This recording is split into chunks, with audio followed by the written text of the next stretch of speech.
गौरव मिश्रा मेरे साथ हैं, बीजेपी के नेता हैं। सबसे पहले मैं बीजेपी नेता के पास जा रहा हूं। गौरव जी, एक बहुत इंपॉर्टेंट पैटर्न देखिए आप, हम डेटा दिखा रहे थे तो करीब करीब मोटा मोटा जो वोटिंग परसेंटेज है वो 84-85 के बीच में रहा है। असम का डेटा, असम के बारे में सबसे पहले हम बात करने जा रहे हैं। असम में क्या बीजेपी रिपीट करने जा रही है या मियां मुसलमानों का जो मुद्दा है, रोहिंग्या मुसलमानों का जो मुद्दा है वो डेंट लगाने जा रहा है आपके वोट बैंक में? गौरव। देखिए, असम के एग्जिस्टेंस की ये लड़ाई है। हम्म। असम के जो मूल अस्तित्व है उसकी रक्षा का ये संघर्ष है। हम्म। और उसकी रक्षा के संघर्ष में असम जीत रहा है।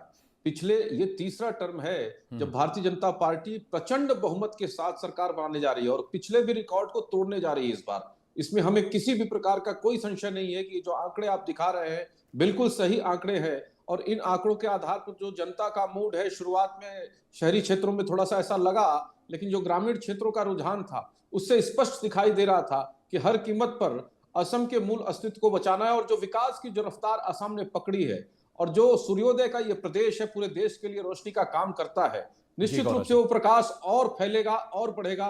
और भारतीय जनता पार्टी की सरकार, एनडीए की सरकार पुनः बनने जा रही ठीक है है गौरव जी, और please stay Himanta with Biswa me. Sarma के पुनः वक्त थोड़ा सरकार सा बनने कम है जा गौरव रही जी। है। मैं गौरव, केरलम एक ऐसा राज्य है जहां पर बीजेपी बहुत बहुत कुछ कर नहीं पाई और वहां पर इस बार ऐसा लग रहा है, जो चुनावी पंडित कह रहे हैं कि 3-4 सीटों से आपका खाता वहां पर खुल सकता है, which is good sign for BJP. वहां पर लेकर आपका क्या एनालिसिस है केरलम को लेकर? देखिए, केरल में दोनों प्रमुख पार्टियां कमोबेश एक ही जैसी हैं हम्म। और वहां की सरकार पर भ्रष्टाचार के भयंकर आरोप हैं हम्म। और निश्चित रूप से एंटी इनकम्बेंसी है।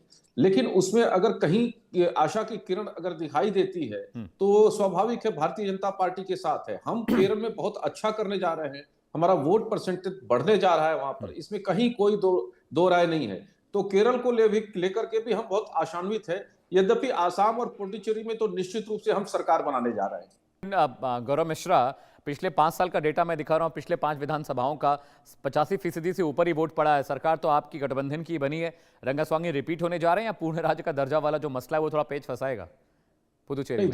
देखिए पिछले बार तो जो 3 नॉमिनेटेड सदस्य हैं उनका भी सहयोग लेना पड़ा, यद्यपि हम पूर्ण बहुमत की सरकार बनाए। हम्म। लेकिन इस बार वो सारे मिथ भी टूट जाएंगे।